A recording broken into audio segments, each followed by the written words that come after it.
ഏതൊരു കമൻറ്റിൽ ഞാൻ വായിച്ചിരുന്നു നമ്മളെ നാട്ടിലും ഇങ്ങനത്തെ സംഭവമൊക്കെ ഉണ്ടായിട്ടുണ്ട് എന്നുള്ളത്. എന്തൊക്കെയിരുന്നാലും ഞാൻ ഇക്കറിയുന്ന രീതിയിൽ ഞാനൊന്ന് പറഞ്ഞു തരാം എന്താണ് ഗിർഗിയാൻ എന്നുള്ളത്.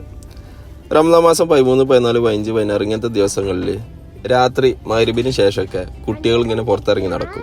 അപ്പുറത്തെ വീട്ടിലെ അയൽവാസികളുടെ വീട്ടിലൊക്കെ പോയിട്ട് ഡോറ് മുട്ടും. എന്നിട്ട് ആ വീട്ടിലത്തെ കുട്ടികളെ പേര് ഇല്ലെങ്കിൽ ആരുടെങ്കിലൊക്കെ പേര് വെച്ചിട്ട് നൈസായിട്ട് അവർക്കൊരു പാട്ട് പാടി കൊടുക്കും. അങ്ങനത്തെ ഒരു സംഭവമാണ് ഇത്. അപ്പോൾ ആ വീട്ടിലത്തെ ആൾക്കാർ ഈ കുട്ടികൾക്ക് ചോക്ലേറ്റ്, ഹലാവ, അതേപോലെ നട്ട്സ് എന്തെങ്കിലും സന്തോഷത്തിന് ഇങ്ങനെ കൊടുക്കും. ആ ഒരു സംഭവത്തിൻ്റെ പേരാണ് ഗിർഗിയ. അറബ് രാജ്യത്തെ ട്രഡീഷണൽ ആയിട്ടുള്ള ഒരു സംഭവമാണ് ഗിർഗിയ എന്നുള്ളത്. ഇപ്പോഴും തുടർന്നുകൊണ്ടിരിക്കുന്നുണ്ട്. അപ്പോൾ നമ്മൾ വീട്ടിലിങ്ങനെ മുട്ടായി കാര്യങ്ങളൊക്കെ മേടിച്ചിരുന്നു നമ്മളൊക്കെ ഫീൽഡായിട്ട്. കുട്ടികളിങ്ങനെ നമ്മൾ വീട്ടിലേക്ക് വന്നപ്പോൾ കുട്ടികൾക്ക് കൊടുക്കും ചെയ്തിരുന്നു. അതൊക്കെ കഴിഞ്ഞിട്ട് നമ്മൾ ബാബ ഇബ്രാഹിം മേടിച്ചിരുന്നു. അത് അവർ കൊടുക്കൽ കഴിഞ്ഞിട്ട് എനിക്ക് അസീസ്ക്ക് അതേപോലെ തന്നെ ബക്കറിനുള്ള മുട്ടായി ഞങ്ങൾക്ക് തരും ചെയ്ത് ഓരോരോ കീസാക്കിയിട്ട്. ഇതാണ് ഗിർഗിയ എന്ന് പറഞ്ഞു കഴിഞ്ഞാൽ. അപ്പോൾ വീഡിയോ ഇത്രയേ ഉള്ളൂ, ജസ്റ്റ് ഒന്ന് അറിയിക്കുക എന്നുള്ളത്. അപ്പോൾ വീഡിയോ ഇഷ്ടപ്പെട്ട് കഴിഞ്ഞാൽ ലൈക്ക് അടിക്കാനും കമൻറ്റ് ചെയ്യാനും മറക്കരുതേ.